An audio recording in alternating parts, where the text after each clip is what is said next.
Eu vou comentar aqui algumas coisas que eu tava vendo o Monark ali, né? Eu até esqueci, né, sobre falar da questão do He-Man, né? Parece que o He-Man ele morre no começo, né? Aí a filha do cara lá que fica mexendo nas engenhocas lá assume o lugar do He-Man, né? Se fosse até a irmã do He-Man, beleza, legal. Porém, seria muito mais legal se o cara quer subverter totalmente a história do He-Man. Faz com que o He-Man tenha uma morte épica no desenho, na metade do desenho, ele vai lá, ele seja impressionantemente superior ao He-Man passado. E aí acontece uma soma de eventos que ele morre ou que ele se sacrifica, né? E aí não tem ninguém para assumir o lugar dele, né? Aí poderia a irmã dele assumir, né, que ela era a segunda da história, que era extremamente legal. E o que eles poderiam fazer? Eles poderiam fazer uma história onde que todos os personagens vão morrendo no final, né? E que o esqueleto ele consiga governar tudo e que ele traga um reino de destruição que ele acaba ficando sozinho lá, né? E ele começa a se lamentar igual o Devilman Cry. O Devilman Cry é uma excelente obra, né? Mas ela é bem construída e ela está falando ali do transtorno obsessão, transtorno bipolar, né? Os bipolares se comportam muito como o personagem secundário ou principal, eu não sei dizer, do Devilman Cry, né? E ainda rola uma esquizofrenia dentro do Devilman Cry também, não é só bipolaridade, não, é bipolaridade tipo 2. O cara não tem consciência, né? O cara vive em surto, né? E no final o cara tá lá delirando lá em tudo que ele fez de errado na existência e querendo uma outra oportunidade para destruir tudo novamente, né? Porém, voltando à questão aqui, seria muito legal se fosse dessa forma, né? O esqueleto destruindo tudo. Adoraria ver vários vilões alcançando seu objetivo, né? Ou talvez colocar até um delírio, que o esqueleto ele mexeu no tempo e espaço, ele conseguiu converter, mas tudo vai voltar ao mesmo ponto de convergência da linha, né? E aí o que acontece? Eu tento não assistir muita obra esquerdista, né? A maioria das obras são de esquerda no cinema, mas hoje as obras viraram esquerdistas, viraram obras de lacração. Então nem assisti o He-Man e eu acho que o He-Man, a solução dele seria essa: destruição de tudo. E eu acho até estranho colocar um príncipe de guerra parecendo uma menina, né? Porque eu esqueci o nome dele é até bonito, do He-Man. O cara é bombadão e eu esqueci um detalhe extremamente importante. O He-Man é o He-Man e tal por causa dos caras da época de 80 da Califórnia, e o He-Man é basicamente um cara pegando a onda e tem as amizades ruins e as amizades boas, e ele só cuidando da musculação, cuidando do corpo e da saúde, né?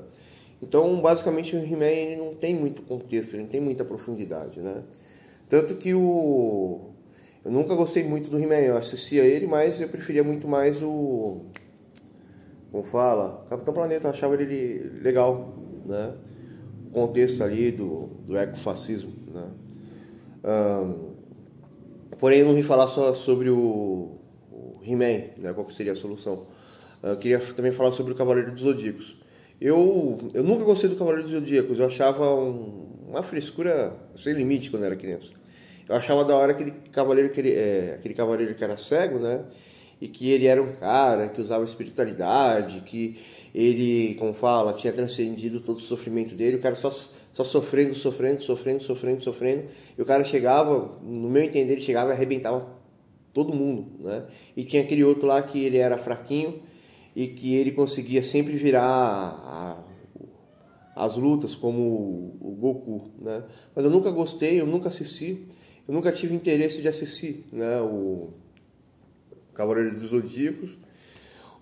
Porém, o que realmente me chamou a atenção, acho que eu era criança, adolescente, era o Yu-Gi-Oh, né? O Yu-Gi-Oh eu achava legal, porém eu achava muito estranho um moleque todo afeminado, todo maquiado, né, que se transformava em um demônio. E porém que eu sempre achava interessante era o Pegasus. Ele era como fala, ele era um cara extremamente perverso, né? Ele sempre achava que ele estava se vingando de alguém, que todo mundo ia pegar ele, mas ele sempre estava um passo à frente para se vingar de todo mundo, né? É um típico de um psicopata, né? Estava até reassistindo ele e lembrando, né, uma característica da psicopatia, uma pessoa que sofreu um trauma na infância tão profundo que a pessoa perde a total empatia, né? É uma pessoa que se torna extremamente obsessivo, extremamente caçador, né? E está sempre brincando com tudo para mostrar que tem o poder absoluto de tudo e todos, né? O Pegasus é assim o tempo inteiro. Eu estou até reassistindo para ver o desfecho do Pegasus, né? E o Pegasus é um vilão tão overpower que eu acho que ele não deveria ser o vilão da primeira fase do Yu-Gi-Oh! Né? Ele deveria ser o vilão final, né? Mas eu espero, eu não conheço todos os vilões, eu espero que os vilões do Yu-Gi-Oh! Sejam cada vez piores do que o Pegasus, mas não tem mais maldade que o Pegasus. O Pegasus ele está dentro da mente do adversário, além da mente do adversário. Sim, e o Yu-Gi-Oh! Para mim, eu acho que ele foi um dos animes que influenciou esse pessoal tudo de cabelo colorido, esse pessoal tudo mimimi e tal, porque o Yu-Gi-Oh! Ele não é muito másculo, né? Mas ele é uma criança, aí não dá pra falar da sexualidade dele, mas aí você já percebe que tem uma personalidade extremamente narcisista dentro do Yu-Gi-Oh! Né? Aquela personalidade, ela parece ser que joga do outro lado, vamos dizer assim, né? E para não ficar pesado aqui o vídeo aqui. E o Yugi, ele é totalmente passivo, né? Um é um super não sei o que louca, meia passiva que aceita o Yugi, porque o Yugi domina ele, e o Yugi é totalmente passivo a essa criatura, né? E os personagens são todos todos caracterização e comportamento desse pessoal politicamente correto. Porém, o Yugi, ele não é tão fresco assim, né? Porque esse pessoal moderno aqui dessa geração, né?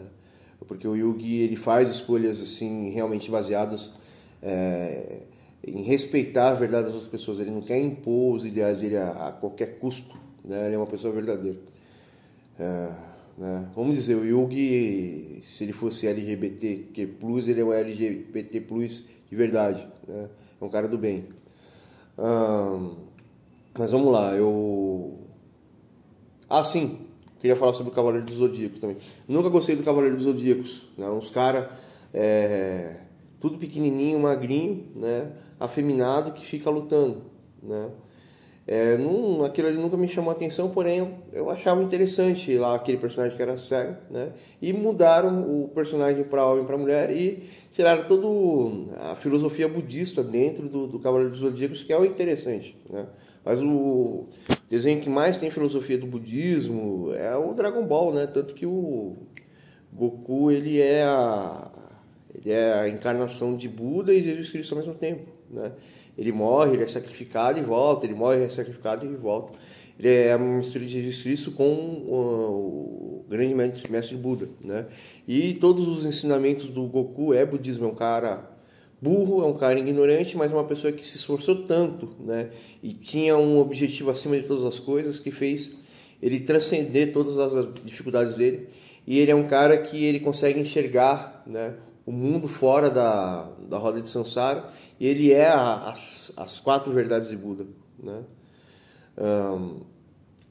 Então é extremamente interessante o Goku, né? Até por isso que uma das questões que a gente gosta do Goku, porque ele é a encarnação, né, de Buda, né?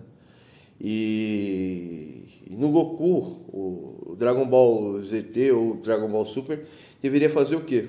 Que alguma criatura maléfica levasse o Goku, né, para uma outra dimensão e fizesse com que o Goku enxergasse toda a verdade, desse ao Goku a possibilidade de viver todas as vidas, e aí depois fazer uma batalha com o Goku totalmente louco e fazer o Goku perder infinitamente as batalhas, né? E fazer com que o Goku se tornasse uma criatura de outra dimensão totalmente perversa, né? E o Vegeta deveria lutar contra o Goku e salvar a humanidade, né? E o Vegeta ele poderia fazer uma transcendenção. Isso que seria legal no Dragon Ball, né? Fazer a última saga com o Goku super mal e mandando várias caras maus, né? E que ele guerreou para destruir a fé das pessoas que acreditavam no bem, e o Goku abalar a fé de todos os personagens. Pô, isso seria da hora, seria da hora. Não esse lixo de Dragon Ball Super ou Dragon Ball ZT, né? que o cara não conseguiu pegar a essência da história. Mas até a forma que eu falei aqui é errado. Eu falei do Dragon Ball, falei do outro, assim, só para terminar aqui, né?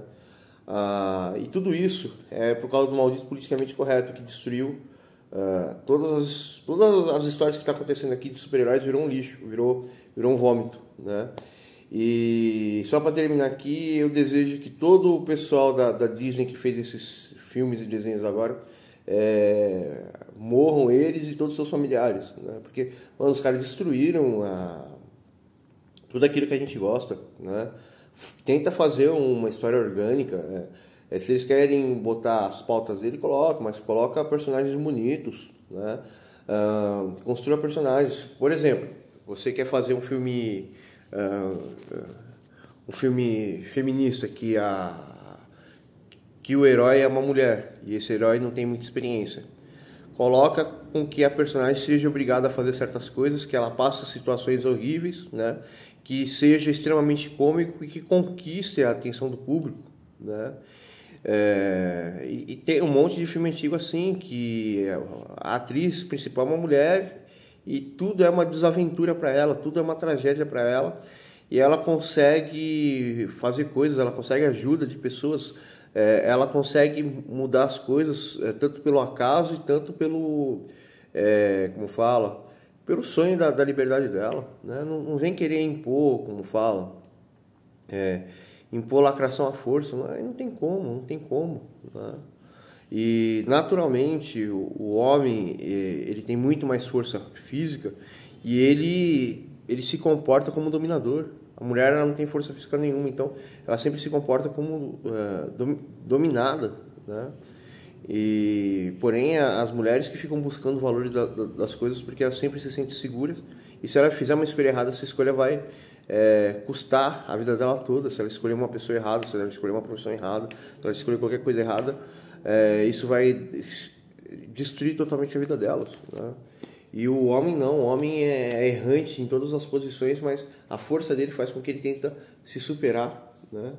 E mesmo quando ele não se supera, se junta um monte de homem para proteger o mais fraco, né? Naturalmente, quando existe uma ameaça, todo mundo se junta para proteger alguém e se proteger, né? Então, eu falo aí para vocês, pessoal.